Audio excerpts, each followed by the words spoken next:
Whether you're looking for answers to specific life questions or simply hoping to become the best version of you possible, welcome to the Mental Breakdown and Psychreg podcast, where we offer insight, information, and strategies based upon research and years of practice as psychologists. So sit back, have a listen, and get connected with our hosts, Dr. Berney Wilkinson and Dr. Richard Marshall. One of the main headlines from the past couple of weeks involved a group of children, boys, stuck and trapped in a cave in Thailand. You know, they entered the monastery yesterday. Wow. Their heads were shaved and they entered the monastery, and I didn't know whether that was part of their plan or I have to check and see, because there was an announcement made that they became novices. Oh. Yeah, in the Buddhist monastery. Oh, wow. Okay, I didn't know anything about that. We will check and see. But yes, this is from the headlines, which everybody knew about because it grabbed worldwide attention, when these boys apparently went into a cave with their coach, but then because it's the rainy season in Thailand, one of the entrances that they used to get into the cave was blocked by water, filled up with water. Didn't reach them. So they were in a pocket in the cave, but they had to go through this water in order to get out of the cave. Right. Okay. And so first of all, and because it was the rainy season, eventually the whole thing was going to fill up with water and they would have drowned. So it became a dramatic rescue effort over several weeks. They were in there for almost 2 weeks, 14 days, 13 days or something. So so this has been in the news and we've all heard about it. This particular article is about what happens to these boys now. Will they be traumatized by this event? Are there any lasting physical effects from being in that environment for that long? And also, is there going to be psychological trauma that they're going to have to deal with for the rest of their lives? This was a traumatic event for these boys. I mean, there was some serious doubt as to whether they were going to be able to get out or not. Yeah, yeah, and it's interesting to talk about it today because next week we are going on a trip to the Philippines to speak at a conference, and we will be making a stop very quickly in Thailand, and we won't really have a chance to go around the countryside at all, but. And if we did, we wouldn't go spelunking. I would not go spelunking. No, but especially not during the rainy season. I a little bit of claustrophobia. It's in my family. Some of my family members have some serious claustrophobia. You know who they are. I do. And so I have a tad of it. I have absolutely no desire to go into a cave. Yeah. Like cave diving that they do in Florida. A lot of people do cave diving. No, there's no way I would go scuba diving in a cave. No. Too many things can go wrong. So, but these boys went into the cave. They were with a coach and they were exploring. And it was a football team. Yeah, soccer team. Yeah, soccer team. So, but you're right.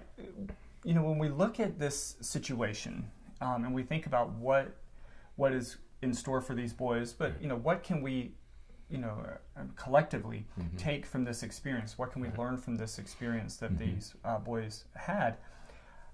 There's some pretty powerful messages that we can get from it. In this column from Psychology Today, again, the link is in the show notes. It talks about whether or not post-traumatic stress disorder and trauma-based issues are inevitable for these kids. Have you ever been in an automobile accident? No. Okay. Well, when I was a very small kid, but I don't remember it at all. You know, even a single automobile accident can leave you with fears. Oh, yeah, sure. I mean, we know a lot of people who have been in a single automobile accident, even a non-fatal automobile accident, who just are traumatized by it. And so these events like this can leave us traumatized. And we talk about PTSD and things like that.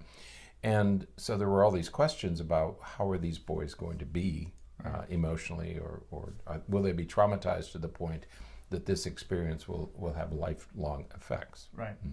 And you know, the short answer to that, of course, is not necessarily. Not necessarily. Right. We tend to assume. We tend to, automatically assume that if a person experiences something traumatic, that they are going to have PTSD or trauma-based related issues. That's right. And it's not necessarily the case. I think one of the major things that comes from this entire story is the idea of resilience. Right. That's the word. The power of resilience is immeasurable, because when we are resilient, when we have those factors associated with resilience, we can overcome a lot of issues. We can overcome a lot of trauma. That's right. We have to develop this ability to get over what is bothering us, what maybe traumatizes us. I think it's a life skill that we ought to be thinking more about. I know children who have been traumatized by lightning storms, because the fear has been galvanized in them, either by a family member or a grandparent or somebody, and they develop a real fear of lightning storms. There's no reason to be afraid of a lightning storm. We're not born, there's not a genetic fear of electrical storms, but it can be created. Instead of undoing it and making a person more resilient, frequently we galvanize these fears, and they're there for a long time, perhaps forever. We should be building resilience. Let's get over it. So when it, kind of pulling back to this particular situation with the boys in the cave, there's many ways in which we can build resilience.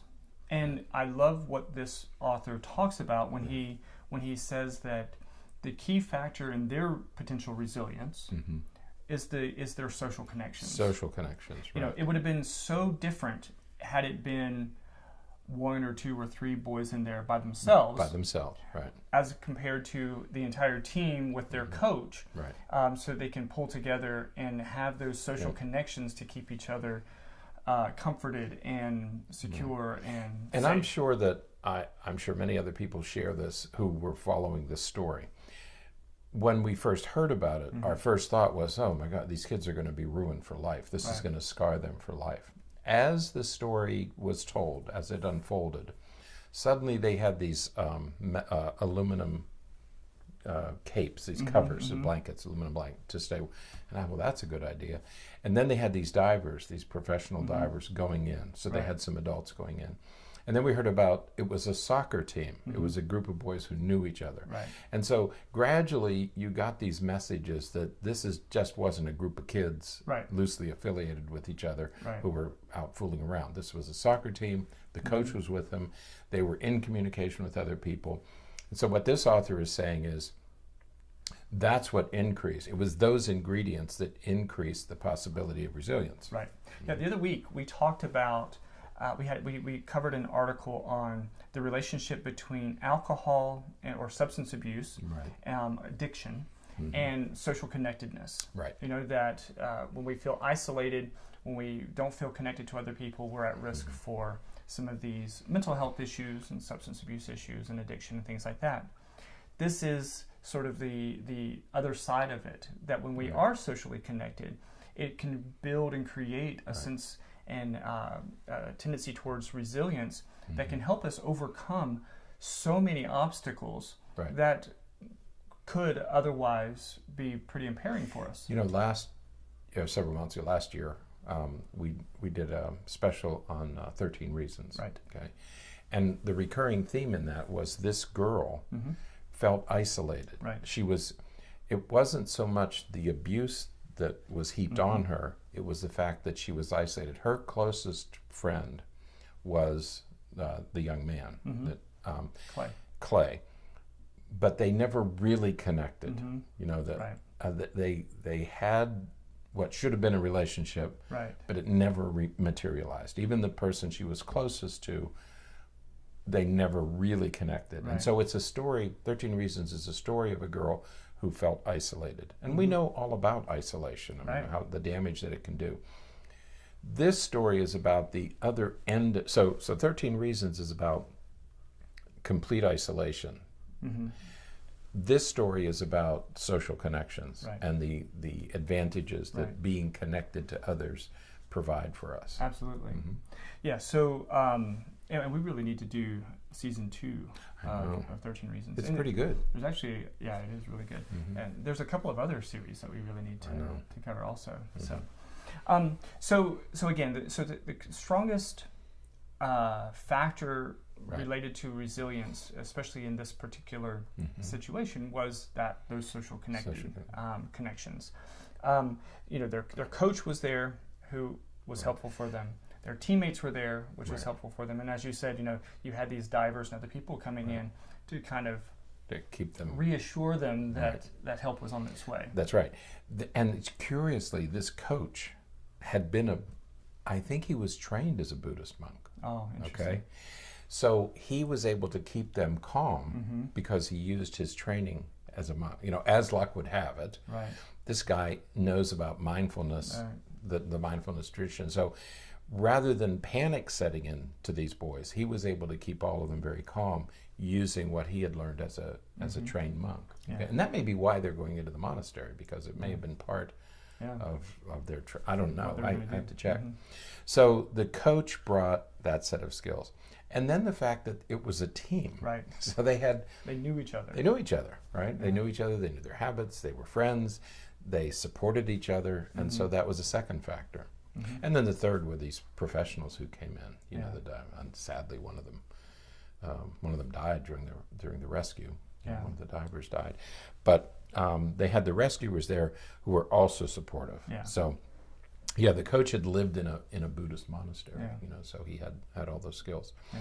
And so what these three things, the coach who kept them calm, the fact that they were a team, and the rescuers, and they were brought food and liquids and things that they needed to stay hydrated, so they kept them physically healthy.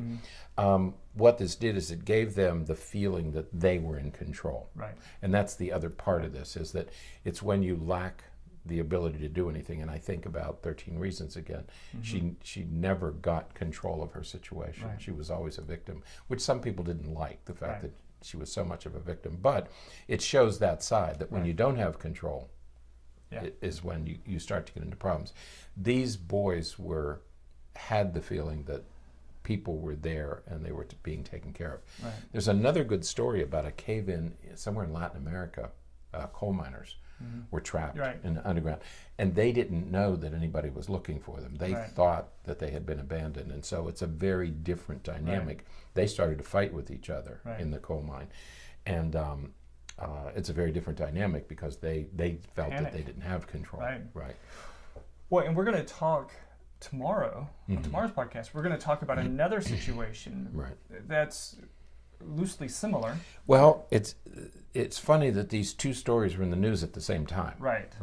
Yeah, and so we're going to talk about that, and we're going to look at the other side of what happens when we don't have control, when we, when things, separations and things are imposed upon us, and what that does to our emotions and outcome. The other thing that I thought about during this thing, which I found fascinating, I forget how old these boys were. I think they were younger than 12, weren't they? Somewhere around there, yeah. Around 12. They were taught, they had to be taught how to scuba dive. Have you ever taken scuba lessons? It ain't easy. Yeah. It's not easy. The equipment's very, very heavy. It's not easy to do, and you're not supposed to scuba dive before you're a certain age because your lungs aren't developed sufficiently. There's too much pressure in the tank compared to your lungs. And as they were talking about training these boys in scuba, I thought, that is a challenge in itself. But again, it gave the boys a sense of control that I can do this, and then they had to learn how to do it. So all of these factors combined maybe is going to lead to a pretty good outcome for these boys. Yeah. But the other story is what happened to the migrants, the immigrants who came into the country, and they were stripped of all control immediately. Immediately upon arrival, things began to happen to them that they didn't understand and they had no control over. So the outcome for them may not be as good as the outcome is for these boys. For the opposite reason, that they were control was taken from them. Absolutely. So we'll talk about that tomorrow. Talk about it tomorrow. All right. So that then is it for today. Until next time, stay happy, stay healthy, and forget to be afraid. Thanks for sharing this episode of the Mental Breakdown and Psychreg podcast. Be sure to check out the show notes for links to follow us on Twitter and subscribe to our YouTube channel. where you will find all of our previous podcasts and much more. We would be honored if you would become a patron through patreon.com, where any donation you can manage will go to the development and creation of more content. Just visit patreon.com/thementalbreakdown for more information. Thanks again for listening. Have an awesome day, and we look forward to being back in your feed tomorrow morning.